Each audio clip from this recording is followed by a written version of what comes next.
Hello guys, இன்னும் நம்ம ஹனிகவரோட update தான் பார்க்க போகிறோம். நம்ம இப்போ ஹனிகவரை ப்ரீடிங் விட போகிறோம். நம்ம ஹனிகவரை பிடிச்சாச்சு. பாருங்கள் கைஸ், ஹனிகவரா எவ்வளோ எக்லோடடாக இருக்குன்னு.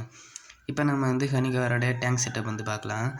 நான் நேற்றுக்கே தண்ணியை பிடிச்சி ஆல்மண்ட் லீஃபும் வச்சு உப்பை போட்டுட்டேன். இப்போ நம்ம ஃபாக்ஸ் டேலாம் மெயில் பபுள் நெஸ்ட் கிட்டக்காக நம்ம கவரம் போடலாம். ஃபர்ஸ்ட் நம்ம ஃபாக்ஸ் டேல் போடலாம் கைஸ். வாங்க கைஸ், ஃபாக்ஸ் டேல் போடலாம். பாருங்கள் கைஸ், ஃபாக்ஸ் டேல் இப்போ போட்டாச்சு. இப்போ நம்ம அதுக்காக கவரை வச்சிடலாம். பாருங்கள் கைஸ், கவரை வச்சாச்சு. இப்போ நம்ம மெயில் ஃபிஷ்ஷை ரிலீஸ் பண்ணலாம். ஃபஸ்ட்டு மெயில் ஃபிஷ் ரிலீஸ் பண்ணி 1 hour கழித்து நம்ம ஃபீமேல் ஃபிஷ்ஷை ரிலீஸ் பண்ணலாம். பாருங்கள் கைஸ், எவ்வளோ மெயில் ஃபிஷ் எவ்வளோ அழகாக இருக்குன்னு. நம்ம இப்போ மெயில் ஃபிஷ் விட்டாச்சு.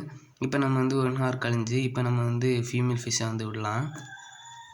பாருங்கள் கைஸ், ஃபீமேல் ஃபிஷ்ஷு எவ்வளோ அழகாக இருக்குல்ல. பாருங்கள் கைஸ், ஃபீமேல் ஃபிஷ்ஷை இப்போ விட்டாச்சு. இந்த ஹனிகவரோட அப்டேட்டை நான் உங்களுக்கு கூடிய சீக்கிரமே போடுறேன். சப்ஸ்கிரைப் பண்ணுங்கள் கைஸ். தேங்க்ஸ் ஃபார் வாட்சிங்.